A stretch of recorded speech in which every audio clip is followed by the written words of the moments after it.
Halo semuanya, perkenalkan nama saya Regina Yulianti, saya dari Fakultas Ilmu Kesehatan jurusan Rekam Medis. Di sini saya akan menjelaskan tentang apa itu ragam bahasa. Tetapi sebelum kita mengenal lebih dalam apa itu ragam bahasa, saya akan menjelaskan tentang bahasa. Bahasa merupakan suatu ungkapan yang mengandung maksud untuk menyampaikan sesuatu kepada orang lain. Sesuatu yang dimaksudkan oleh pembicara yang dapat dimengerti dan dipahami oleh pendengar atau lawan bicara sesuai dengan bahasa yang diungkapkan. Nah, selanjutnya ada jenis-jenis ragam bahasa. Ragam bahasa memiliki 6 jenis. Yang pertama, ragam bahasa menurut media atau sarana. Ragam bahasa menurut media atau sarana ini terbagi menjadi dua, yaitu ragam bahasa lisan dan ragam bahasa tulis. Ragam bahasa lisan merupakan ragam bahasa yang diujarkan kepada orang lain. Ragam bahasa lisan ini juga terbagi menjadi dua, yaitu ragam bahasa lisan baku dan ragam bahasa lisan tidak baku. Contoh dari ragam bahasa lisan baku adalah saat kamu mendengarkan seseorang berpidato atau seorang guru yang memberikan amanat saat sedang upacara. Kemudian contoh dari ragam bahasa tidak baku yaitu saat kamu sedang berbicara kepada teman kamu. Contohnya saat kamu sedang di kantin, kamu mau beli apa? Seperti itu. Nah, ragam bahasa lisan memiliki ciri-ciri. Yang pertama, ragam bahasa lisan harus memiliki orang lain atau lawan bicara. Yang kedua, tergantung dengan situasi, kondisi, ruang, dan waktu. Yang ketiga, tidak harus memperhatikan unsur gramatik, hanya saja perlu memperhatikan intonasi serta bahasa tubuh.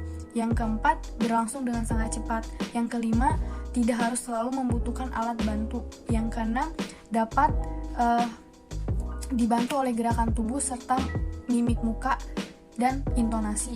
Yang ketujuh, ragam bahasa lisan dapat langsung dikoreksi kesalahannya. Dan yang terakhir, ragam bahasa lisan dipengaruhi oleh rendah tingginya suara.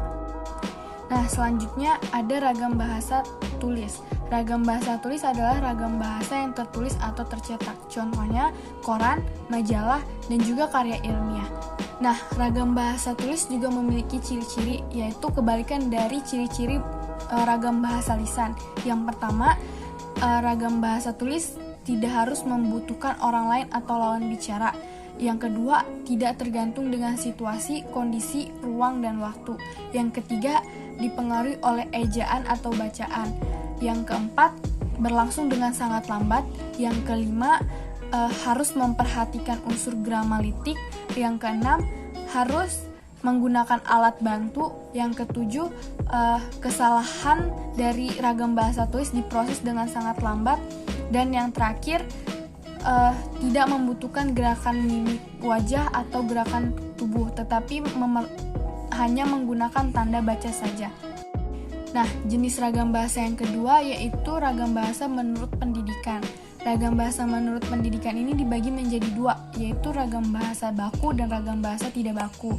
Ragam bahasa baku ini kaidah kebahasaannya lebih lengkap dibandingkan ragam bahasa tidak baku.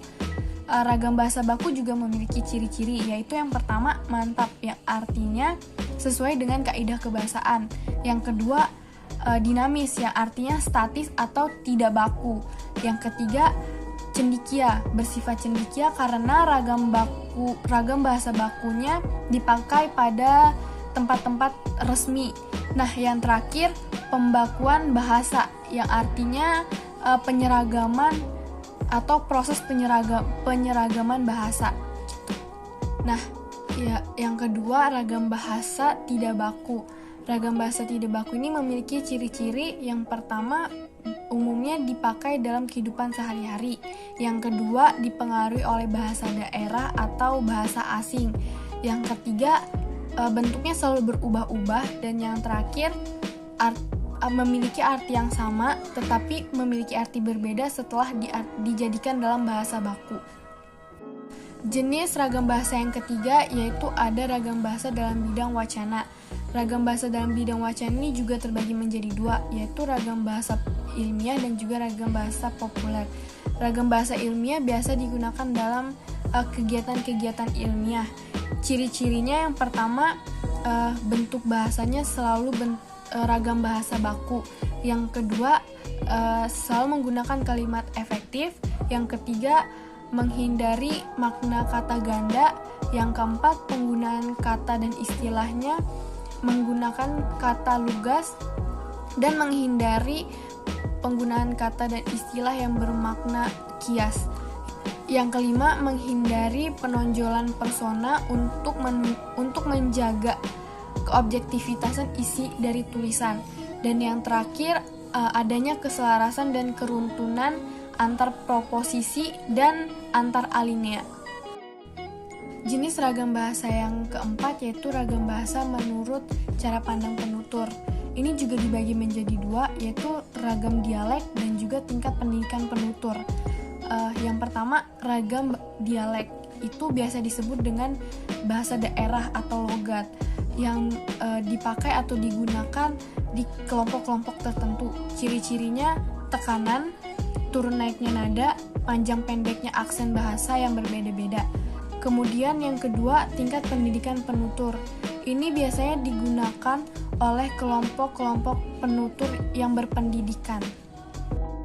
Jenis ragam bahasa yang kelima yaitu ragam bahasa menurut topik pembicaraan. Ini dibagi menjadi 5, yaitu yang pertama ragam politik, ragam bahasa hukum, kemudian ragam sosial dan fungsional, ragam jurnalistik, dan ragam sastra. Yang pertama, ragam politik. Ragam politik ini biasanya berisi kebijakan oleh penguasa untuk mengatur dan menata kehidupan masyarakat. Yang kedua, ragam bahasa hukum. Ini penggunaan kalimat yang panjang dengan pola kalimat yang lebih luas. Yang ketiga, ragam sosial dan ragam fungsional. Ragam sosial merupakan ragam bahasa yang sebagian norma dan kaidahnya telah disepakati secara bersama. Kemudian ragam fungsional merupakan ragam bahasa yang dikaitkan dengan profesi, lembaga, lingkungan kerja, serta kegiatan-kegiatan tertentu lainnya.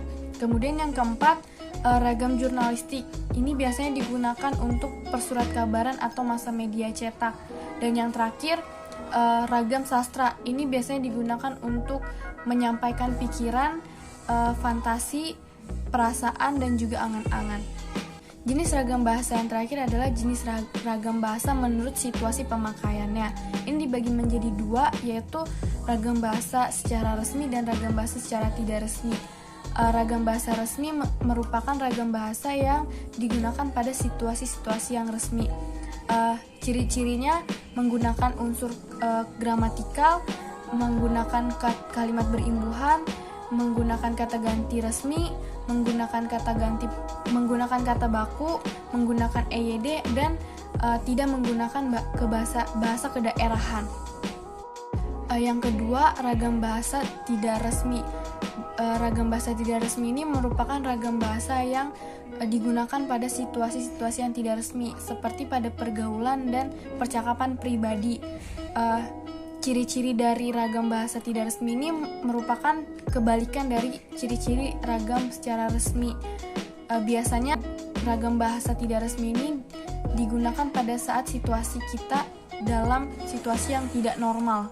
Itu dia penjelasan saya tentang ragam bahasa. Mohon maaf jika ada salah-salah kata. Terima kasih sudah menyimak dari awal hingga akhir. Terima kasih.